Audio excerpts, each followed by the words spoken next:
তাই তো, ছোঁড়াটা যাবার এখানে।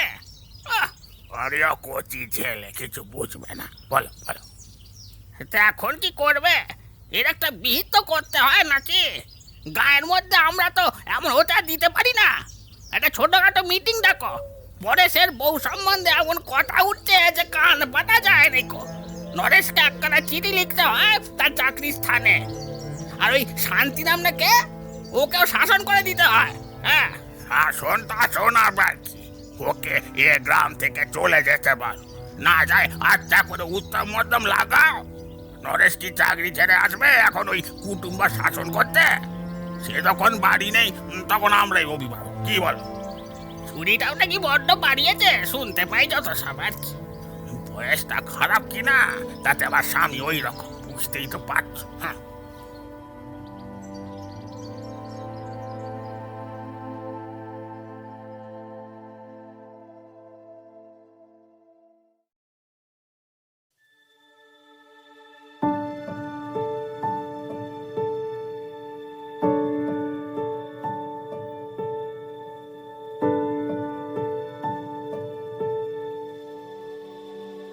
গল্পের দেশে আপনাদের নিয়ে যেতে আমরা আবার তৈরি। বিচিত্র এই দেশ রোমাঞ্চ এবং রহস্যে ভরা। সাহিত্যের এক বিপুল সম্ভার নিয়ে আমাদের বিশেষ প্রয়াস দ্য ওয়ান্ডার ইন বুকশেলফ। থাকবে বাংলা ও বিশ্ব সাহিত্যের ঝুলি থেকে বাছাই করা কিছু গল্প।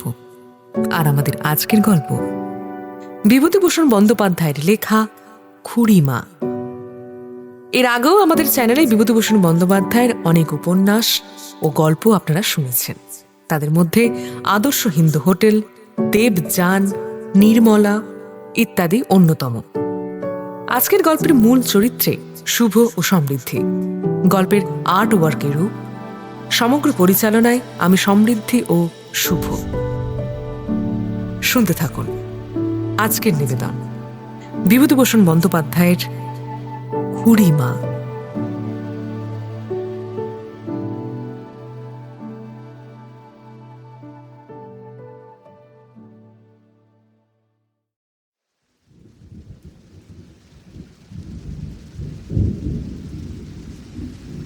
খুব বর্ষা নেমেছে, দিন রাত টিপ টিপ বৃষ্টি। আমি অঙ্ক কষছি। বেলা প্রায় দুপুর হতে চলল। বর্ষা বাদল না হলে বিনোদ মাস্টারের কাছে ছুটি পাওয়া যেত, কিন্তু আজ 3 দিন ধরে আমার ভাগ্যে কি বাদলই না নেমেছে। এমন সময়ে কোথা থেকে একটা ময়লা কাপড় পরা লোক এসে চণ্ডী মণ্ডপের সামনের উঠানে দাঁড়ালো আর আমার দিকে তাকিয়ে ফিক করে হাসল। আজও মনে আছে, লোকটার গায়ে একটা ময়লা চিটচিটে কামিজ, খালি পা, রুক্ষ চুল। বয়স বোঝার কোনো উপায় নেই, অন্তত আমার পক্ষে তো নয়। আমি লোকটাকে এর আগে কখনো আর দেখিনি, কারণ বাবা মা এখানে থাকলেও দিদিমা আমায় ছেড়ে থাকতে পারেন না বলে এতদিন আমি মামার বাড়িতেই ছিলাম। এই গ্রামে এসেছি খুব বেশি দিন হয়নি। যখন চলে গিয়েছিলাম তখন আমার বয়স মাত্র 6 বছর। বিনোদ মাস্টার বললে, কি বলেস, কি খবর? লোকটা উঠোনে দাঁড়িয়ে বৃষ্টিতে ভিজছে দেখে আমি বলতে গেলাম, আসুন না উপরে। কিন্তু বিনোদ মাস্টার আমার কথায় বাধা দিয়ে বলল, কি চাই পরেশ? লোকটা আরও একবার কেমন এক ধরনের হাসল। এই প্রশ্নের উত্তরে যে ধরনের হাসা উচিত ছিল তেমন নয়, যেন নিজের প্রশংসা শুনে বিনীত ও লাজুক হাসি হাসছে। ছেলে মানুষ হলেও বুঝলাম হাসিটা অসংলগ্ন ধরনের। লোকটা বলল, খিদে পেয়েছে, খিদে। আমার জেঠতুতো ভাই শীতল বাড়ির ভিতর থেকে চণ্ডী মণ্ডপে এসে উঠোনের দিকে তাকিয়ে বলে উঠল, এই যে পরেশ কাকা, কোথা থেকে, কোথায় ছিলেন দিন? লোকটি উত্তরে শুধু বলল, খিদে পেয়েছে, খিদে। শীতল বাড়ির মধ্যে ঢুকে এক বাটি মুড়ি এনে লোকটার কোঁচার কাপড়ে ঢেলে দিল। আমি অবাক হয়ে ভাবছি লোকটা কে, আর শীতলদা এত সম্মানসূচক সম্বোধন করছে অথচ বসতেই বলছে না কেন। এমন সময় লোকটা একটা কাণ্ড করে বসল। শীতলদার দেওয়া মুড়ির মাত্র এক গাল খেয়ে বাকিগুলো একবারে রাইট অ্যাবাউট টার্ন করে ঘুরপা খেয়ে উঠোনময় কাদার উপর ছড়িয়ে ফেলল। আর সঙ্গে সঙ্গে কি একটা দুর্বোধ্য ছড়া উচ্চারণ করলো গান গাওয়ার সুরে।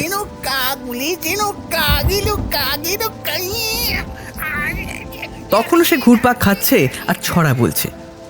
এমন সময় আমার জ্যাঠামশাই দুর্লভ রায়, যিনি অত্যন্ত রাশভারী এবং কড়া মেজাজের লোক, বাড়ির ভেতর থেকে চণ্ডী মণ্ডপের পাশে উঠোন থেকে অন্দরে যাওয়ার দরজাতে দাঁড়িয়ে হাঁক দিয়ে বললেন, চাচাবাজি করে দুপুর বেলা ও পাগলটা মুড়িগুলো নিলে তখন করে ফেলে দিলে, বদমাশি করার জায়গা পাও নাই। বলে তিনি এসে লোকটার গালে ঠাস ঠাস করে কয়েকখানা চড় মারলেন।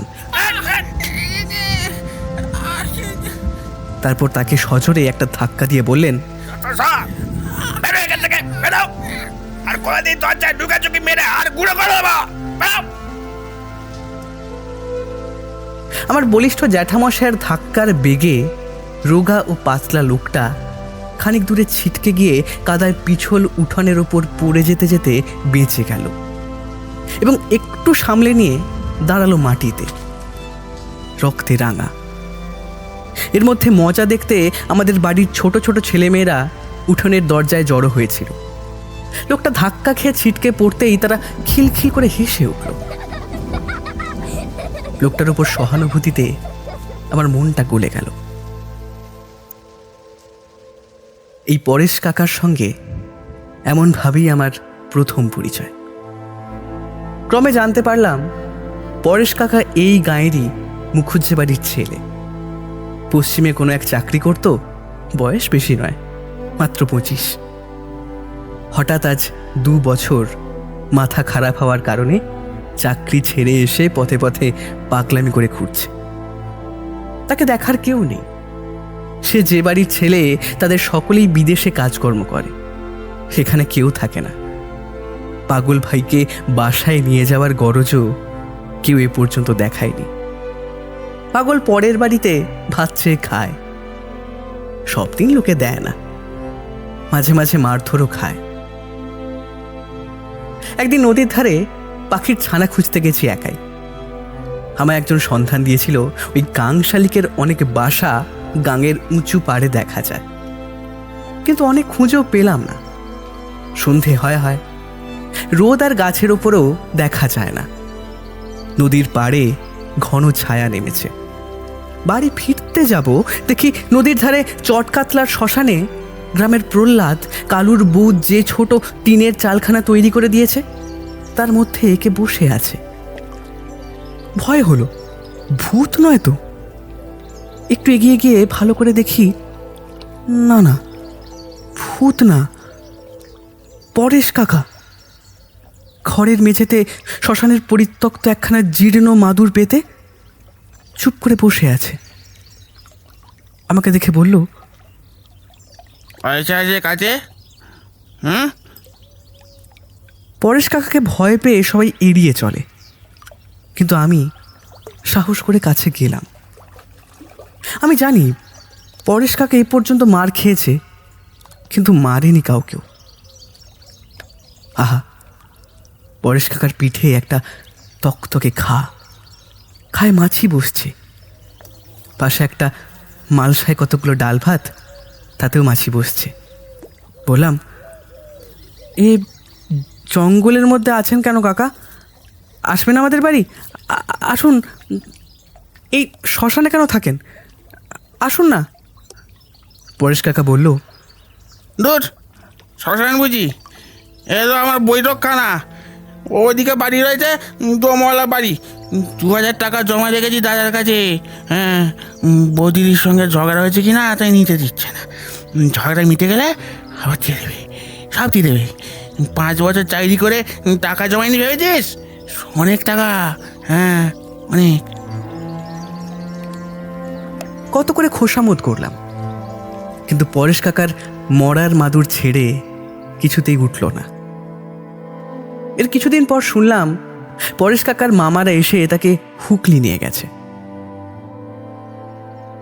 2 বছর পরে আমার পৈতের দিন ভোজে পরেশ কাকাকে ব্রাহ্মণদের পংক্তিতে পরিবেশন করতে দেখলাম।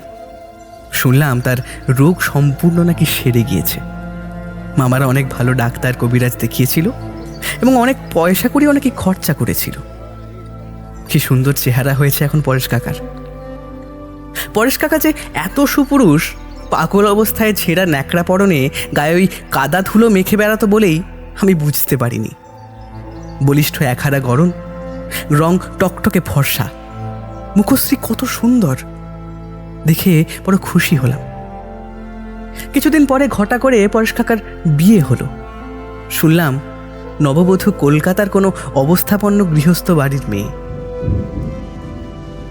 বিকেলে খুব ঝড় বৃষ্টি হওয়ার কারণে বরবউয়ের পৌঁছাতে এক প্রহরে রাত হয়ে গেল। আলো জ্বালিয়ে বরণ হলো। অ্যাসিটিলিন গ্যাসের আলোতে আমরা নববধূর মুখ দেখে একেবারে অবাক হয়ে গেলাম। এসব অঞ্চলে এমন সুন্দরী মেয়ে কখনো কেউ চোখেও দেখেনি। সকলেই এক বাক্যে বলল, বউ না পরী। পরেশের বহু জন্মের ভাগ্যে এমন বউ মিলেছে।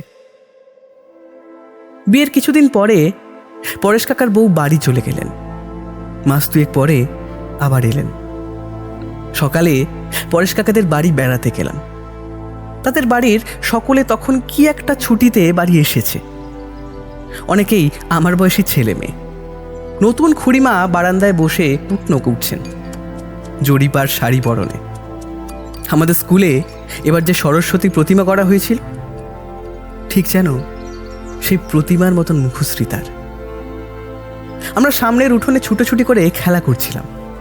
পরেশ কাকার বউ ওখানে বসে থাকাতে সেদিন যেন আমাদের উৎসাহ আরো দ্বিগুণ বেড়ে গেল। ইচ্ছে হলো কত কি অসম্ভব কাজ করে খুড়িমাকে খুশি করি। সে কি লাফ, সে কি ঝাঁপ, সে কি দৌড়াদৌড়ি, কি চেঁচামেচি শুরু করে দিলাম। হঠাৎ গায়ে যেন 10 জনের বল এলো। এমন সময় শুনলাম পরেশ কাকার বউ বাড়ির ছেলে নেপালকে বলছেন, ওই ফর্সা ছেলেটি কে নেপাল? বেশ চোখ দুটি। ও পাড়ার গাঙ্গুলি বাড়ির বাবু। ডাক না ওকে। আনন্দে আমার বুকের মধ্যে ঢিপ ঢিপ করতে লাগলো। মুখ আগেই রোদে ছুটোছুটিতে রাঙা হয়েছিল, তখন তা লজ্জায় আরো রাঙা হয়ে উঠল। কিন্তু কিসের লজ্জা? গিয়ে প্রথমেই একটি প্রণাম করলাম। পরেশ কাকার বউ বললেন, থাক থাক বাছা, থাক।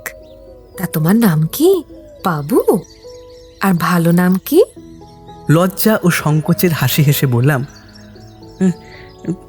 বাণীব্রত। বাহ, বেশ সুন্দর নাম। যেমন দেখতে সুন্দর তেমনই নামখানা। পড়াশোনা করো তো? হুম। বেশ বেশ। এখানে খেলা করতে রোজ এসো, কেমন? আসবে তো?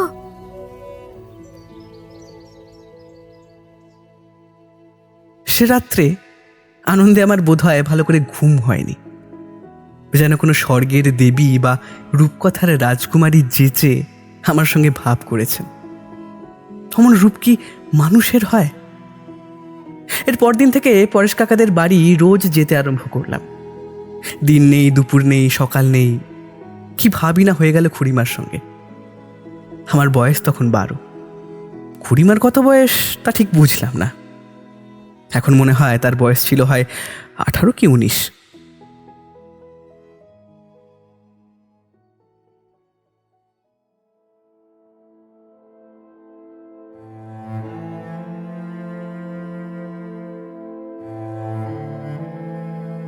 বিয়ের পরের বছর গ্রামে খবর এলো পরেশ কাকা বিদেশে কর্মস্থলে আবার পাগল হয়ে গেছেন। খুড়িমা তখন মাস দুয়েক হলো বাপের বাড়ি। পাগল হওয়ার খবর শুনে বাবার সঙ্গে তিনি স্বামীর কর্মস্থলে গিয়েছিলেন, কিন্তু গিয়ে দেখেন পরেশ কাকাকে পাগলাগারদে পাঠানো হয়েছে। খুড়িমার সঙ্গে তাঁর আর দেখা হয়নি। খুড়িমার বাবা মেয়েকে পাগলাগারদে নিয়ে গিয়ে জামাইয়ের সঙ্গে দেখা করিয়ে দেওয়ার আগ্রহ প্রকাশ করেননি। সব ব্যাপার মিটে গেলে তিনি মেয়েকে নিয়ে তারপর ফিরলেন। পরেশ কাকার বড় ভাসুর বউ তখন ছেলে মেয়ে নিয়ে গ্রামের বাড়িতেই ছিলেন। তিনি চিঠি লিখে পরেশ কাকার বউকে মাস দুয়েক পরে আনালেন। খুড়িমার আসার খবর পেয়ে সকালে উঠেই ছুটে গিয়ে দেখা করতে গেলাম, কিন্তু তার মুখে ও চেহারায় দুঃখের কোনো চিহ্নই দেখলাম না। তেমনি হাসি হাসি মুখ, মুখশ্রী তেমনই সুকুমার, বিদ্যুতের মতন রং একটুও ম্লান হয়নি। কি স্নেহ আর আদরের দৃষ্টি তার সারা চোখে। আমি পায়ের ধুলো নিয়ে প্রণাম করতেই তিনি আমার চিবুকে হাত দিয়ে হাসি মুখে বললেন, থাক বাবা। তাই এই যে বাবু, কেমন আছো? একটু রোগা দেখছি যে। আমি উত্তরে হেসে খুড়িমার সামনে মেঝের ওপর বসে পড়লাম। বললাম, আপনি ভালো ছিলেন খুড়িমা? খুড়িমা বললেন, আমার আর ভালো থাকা থাকে, তুমিও যেমন বাবু।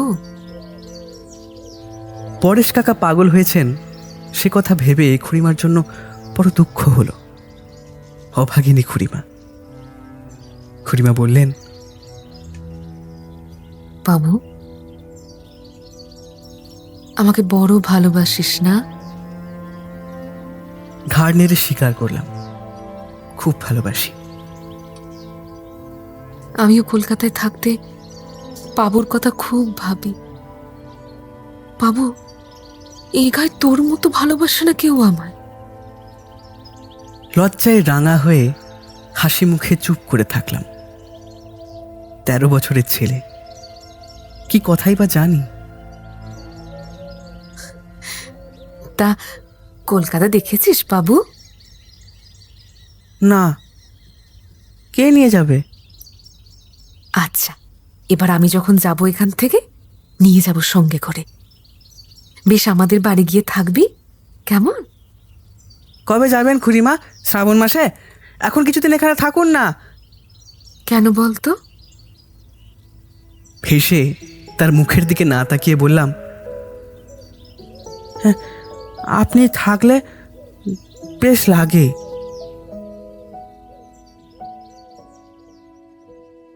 নতুন বামুন হয়েছি, তখনও একাদশী ছাড়িনি। যদিও 1 বছরের বেশি পইতে হয়ে গেছে, প্রত্যেক একাদশীতে খুড়িমা নেমন্তন্ন করে আমাকে খাওয়াতেন। আয় বাবা, বস, খেয়ে নে। নিজের হাতে আমার জন্য খাবার করে রাখতেন। কোনোদিন মোহনভোগ, কোনোদিন নিমকি বা কচুরি। বিকেলে বেড়াতে গেলে কাছে বসে যত্ন করে খেতে দিতেন। আয় আমার কাছে আয়। অনেক রকম ব্রত করতেন, তার ব্রতের বামুন আমি ছিলাম। পইতে আর পয়সা কত যে জমা হয়ে গেল আমার টিনের ছোট বাক্সটিতে, আমি নিজেও টের পেলাম না। আমিও ওই অবসর পেলেই খুড়িমার কাছে ছুটে যেতাম। ছাদের কোণে বসে কত আবোল তাবোল বকতাম তার সঙ্গে, বই পড়ে শোনাতাম, গল্প করতাম। খুড়িমা বেশ ভালোই লেখাপড়া জানতেন, কিন্তু বলতেন, বাবু, তুই পড়ে শোনা দেখি, ভারী ভালো লাগে আমার তোর মুখে বই পড়া শুনতে। তোর গলার সুরটা ভারী মিষ্টি। আমাদের গ্রামে সেবার বারোয়ারিতে নিমাই সন্ন্যাস পালা হয়েছিল। পালাটার মধ্যে বিষ্ণুপ্রিয়ার একটা গান বড় চমৎকার লেগেছিল বলে আমি শিখেও নিয়েছিলাম, আর বেশ ভালো গাইতেও পারতাম। ভাষাগুলো ছিল ঠিক এরকম: নয়নে কখনো হেরিব না নাথ, দেখা হবে মনে মনে, আমার নিশীথ স্বপনে এসো, এসো তন্দ্রা আবরণে। খুড়িমা প্রায়ই বলতেন, বাবু, সেই গানটা গাও তো বাবা।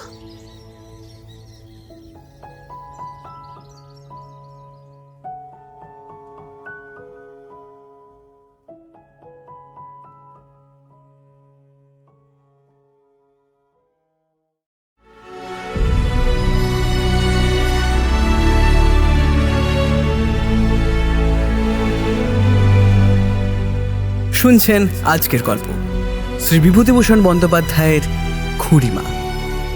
এরকম আরও গল্প শুনতে আজই আমাদের চ্যানেলকে সাবস্ক্রাইব করুন এবং সেই সাথে বেল নোটিফিকেশনটি অন করে রাখুন। আপনাদের এই ছোট্ট একটা কাজ আমাদের অনেক সাহায্য করে। তাহলে দেরি কেন, শোনা যাক গল্পের বাকি অংশটি। শুনতে থাকুন খুড়িমা, পরবর্তী অংশ।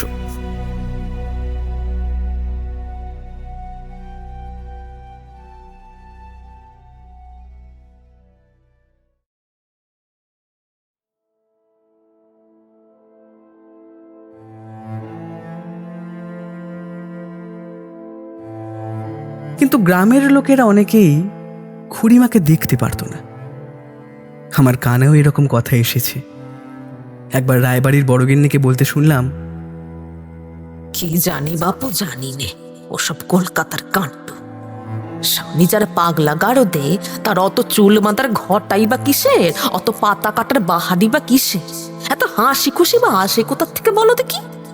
কিসব ঢং, কিসব শাড়ির রং, না বাপু না, আমার তো সব ভালো লাগে না। তবে আমরা সেকেলে বুড়ো হাবরা, কলকাতার ফ্যাশন ট্যাশন তো বুঝি না, জানি কি? এরকম কথা আমি আরো শুনেছি অন্য অন্য লোকের মুখে। মনে হতো তাদের নাকে ঘুষি লাগিয়ে দিই, তাদের সঙ্গে ঝগড়া করি, তাদের বলি, না তোমরা জানো না, তোমাদের সব কথা মিথ্যে কথা, তোমাদের অনেকের চেয়ে খুড়িমা অনেক ভালো, খুব ভালো। কিন্তু যারা বলে তারা গ্রাম সম্পর্কে সব গুরুজন, তাদের বয়স অনেক বেশি, কাজেই চুপ করে থাকতাম।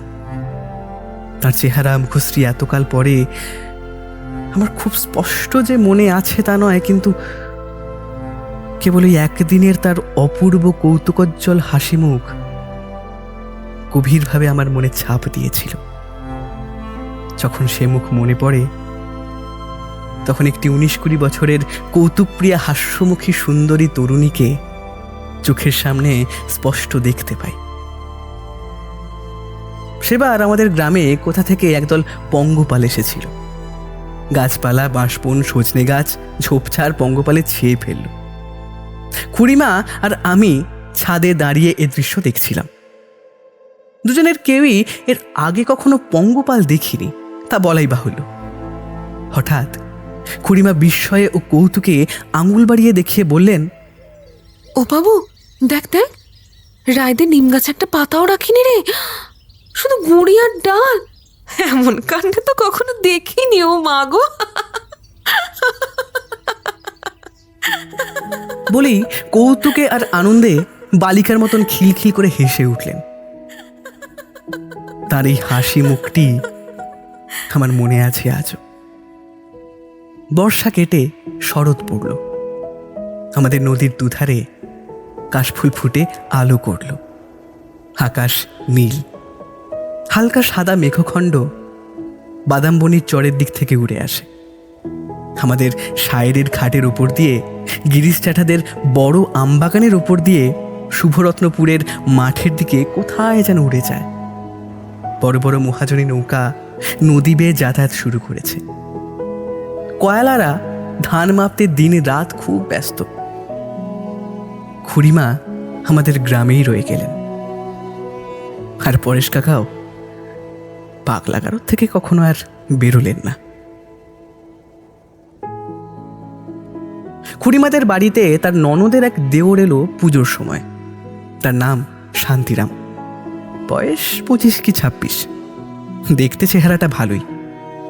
অল্প দিনের জন্য এখানে বেড়াতে এসে কেন যে কুটুম্ব বাড়ি ছেড়ে আর নড়তে চায় না, গেলেও অল্প দিনের মধ্যে ফিরে এসে আবার কিছুকাল কাটিয়ে যায়, এর কারণ আমি কিছু বলতে পারবো না। কেবল এটুকু শুনলাম যে গ্রামে তার নামের সঙ্গে খুড়িমার নাম জড়িয়ে একটা কুকথা লোকে রটনা করছে। একদিন দুপুরের পরে খুড়িমাদের বাড়ি গেছি। পেছনের রোয়াকে পেঁপে তোলার জানালার ধারে খুড়িমা বসে আছেন। শান্তিরাম বাইরের রোয়াকে দাঁড়িয়ে জানালার গড়ার ধরে খুড়িমার সঙ্গে আস্তে আস্তে এক মনে কি বলছে। আমাকে দেখে বিরক্তের সুরে বলল, কি পাবো, দুপুর বেলা বেড়ানো কি?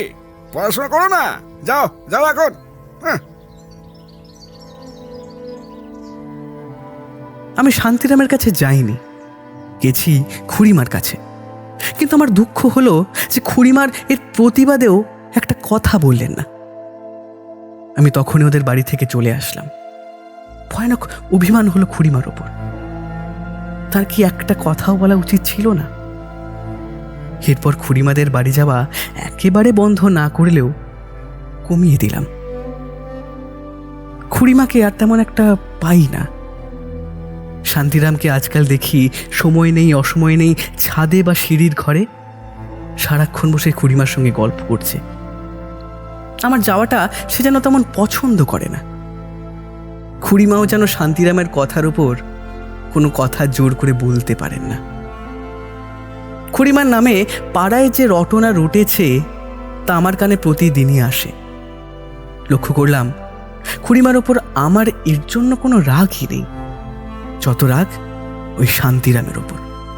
সে দেখতে ফর্সা, বেশ শহুরে ধরনের, গোছালো কথাবার্তাও বলে বটে, শৌখিন সাজ পোশাকও করে বটে, কিন্তু হয়তো তার ফিটফাট সাজগোজের জন্যই হোক, কিংবা তার শহর অঞ্চলের বুলির জন্যই হোক, কিংবা ঘন ঘন ওই বার্ডসাই খাওয়ার জন্যই হোক, লোকটাকে প্রথম দিন থেকেই আমার কেমন অপছন্দ ছিল। কেমন যেন মনে হয়েছিল এ লোক ভালো না।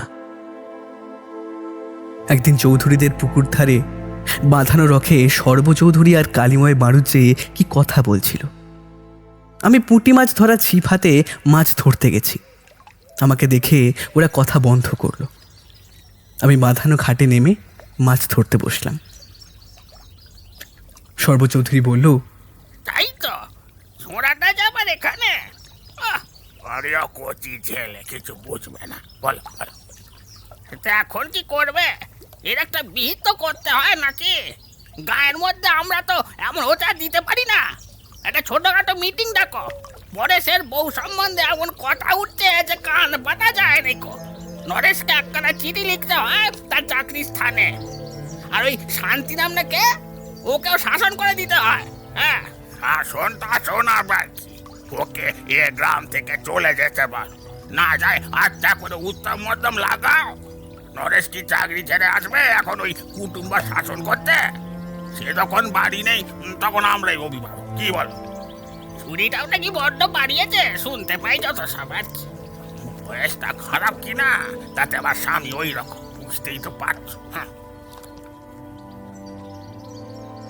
কালিময় জ্যাঠা আমাকে যতই বোকা ভাবুন, আমার কিন্তু কিছুই বুঝতে বাকি রইল না।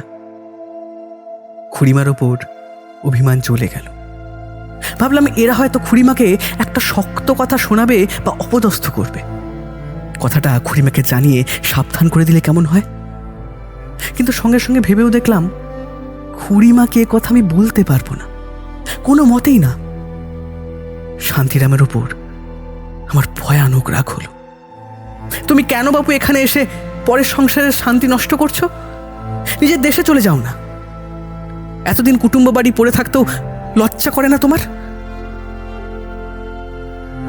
এর কিছুদিন পরে আমি কাকার বাসায় থেকে লেখাপড়া করব বলে গ্রাম থেকে চলে গেলাম। যাওয়ার আগে খুড়িমার সঙ্গে দেখা করতে গেলাম।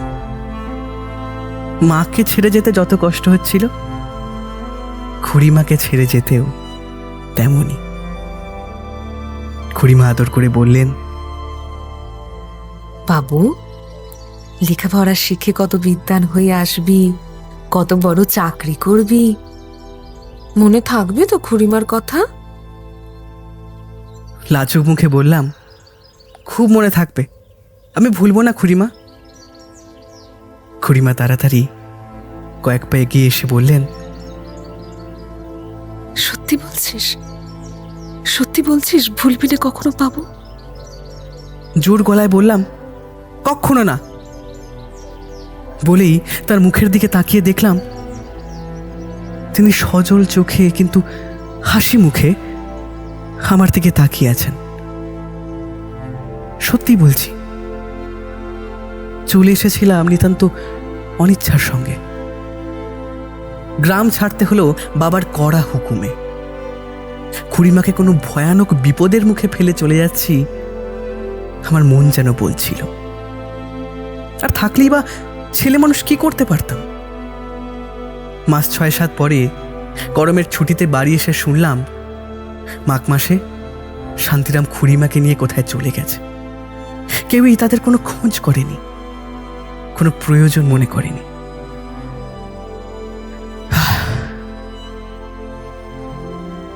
খুড়িমার ইতিহাসের এখানেই শেষ। তারপর দু একবার খুড়িমার খবর যে একেবারে পাইনি এমন নয়।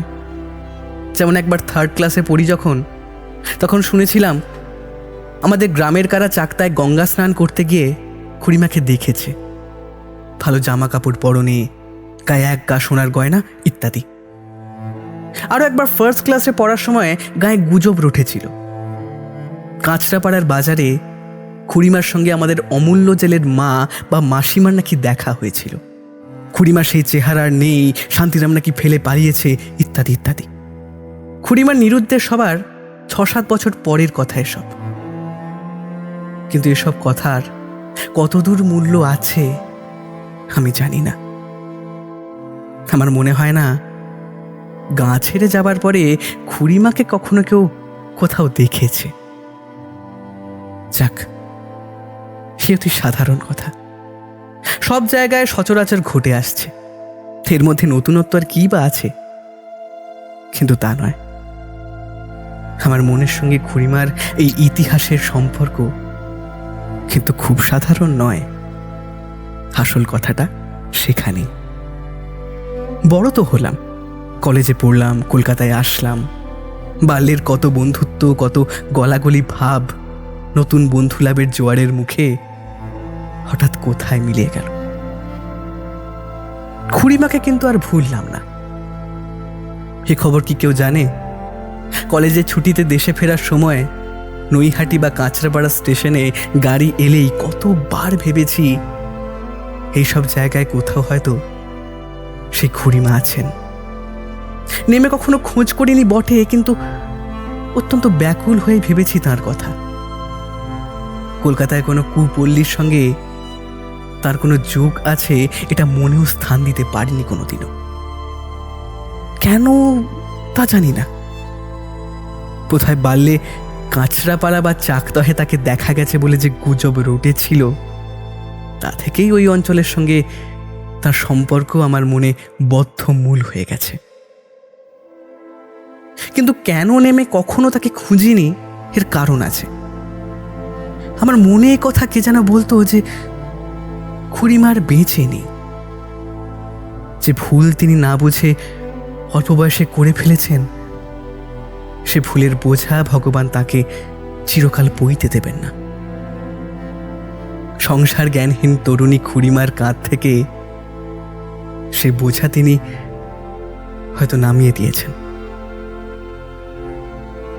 স্কুল কলেজের যুগও কেটে গেল, বড় হয়ে সংসারী হলাম। কত নতুন ভালোবাসা, নতুন মুখ, নতুন পরিচয়ের মধ্যে দিয়ে জীবন চলতে লাগলো। কত পুরনো দিনের অতি মধুর হাসি ক্ষীণ স্মৃতিতে পরিণত হলো। কত নতুন মুখের নতুন হাসিতে দিন রাত্রি উজ্জ্বল হয়ে উঠল। জীবন এরকমই হয়। একদিন যাকে না দেখলে বাঁচবো না বলে মনে হতো, ধীরে ধীরে সে কোথায় যেন তলিয়ে যায়। হঠাৎ একদিন দেখা গেল তার নামটাও আর মনে নেই। মনের ইতিহাসের এই সব উলটপালটের মধ্যে দিয়েও খুড়িমা কিন্তু টিকে আছেন অনেক দিন। বাল্যে তার কাছ থেকে বিদায় নেওয়ার সময় তাকে কখনো ভুলবো না বলে যে আশ্বাস দিয়েছিলাম, বালক হৃদয়ের সেই সরল সত্য বাণীর মান ভগবানই রেখেছেন। কিসে জানলাম বলি। আমাদের গ্রাম থেকে খুড়িমা কত কাল চলে গেছেন, পঙ্গপালও আর কখনো তারপরে আমাদের গ্রামে আসেনি। কিন্তু রায়দের সেই নিম গাছটি এখনো আছে। বেশি দিনের কথা নয়, বোধহয় গত মাঘ মাসের কথা হবে। রায়দের বাড়ি জমি জমা সম্পর্কে একটা কাজে গিয়ে সতীনাথ রায়ের সঙ্গে একখানা দরকারি দলিলের আলোচনা করছি। হঠাৎ সেই নিম গাছটায় নজর পড়তে কেমন অন্যমনস্ক হয়ে গেলাম। বহুদিন এদিকে আসিনি। বাল্যের সেই নিম গাছটা। পরক্ষণে দুটো অদ্ভুত ব্যাপার ঘটল। 26 বছর আগে সেই হাস্যমুখী বালিকার কৌতুক ও আনন্দে উচ্ছ্বসিত মুখ আমার মনে পড়ে গেল, এবং নিজের অজান্তেই মনটা এমন একটা অব্যক্ত দুঃখে ও বিষাদে পূর্ণ হয়ে গেল যে দলিলের আলোচনার আর কোনো উৎসাহই খুঁজে পেলাম না। দেখলাম খুড়িমাকে তো এখনো ভুলিনি আমি।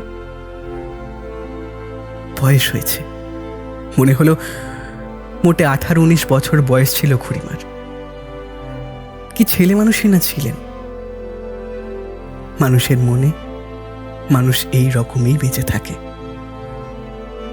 গত 26 বছরের পথ বেয়ে কত নববধূ গ্রামে এসেছেন, কত গেছেন, কিন্তু দেখলাম 26 বছর আগেকার আমাদের গ্রামের সেই বিস্তৃতা হতভাগিনী তরুণী বধূটি আজও এই গ্রামে বেঁচে আছেন। আমার সেই খুড়িমা।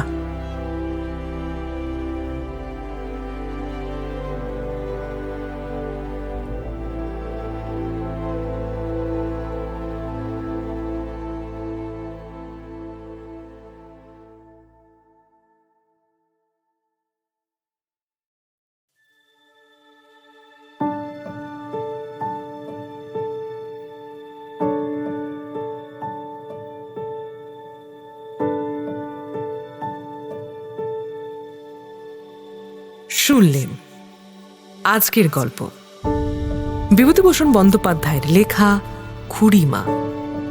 আজকের গল্পের সমগ্র চরিত্রে শুভ ও সমৃদ্ধি, গল্পের আর্ট ওয়ার্কেরও সাউন্ড ডিজাইনে শুভ, সমগ্র পরিচালনায় সমৃদ্ধি ও শুভ। আজকের গল্পটি শুনে ভালো লেগে থাকলে অবশ্যই লাইক ও শেয়ার করুন এবং আমাদের চ্যানেলকে সাবস্ক্রাইব করুন। আপনাদের বিভিন্ন মতামত আপনারা কমেন্ট করেও আমাদের জানান। ফিরে আসবো পরের সপ্তাহে আরও এক রোমাঞ্চকর গল্প নিয়ে। শুনতে থাকুন দ্য ওয়ান্ডার ইন বুকশেলফ।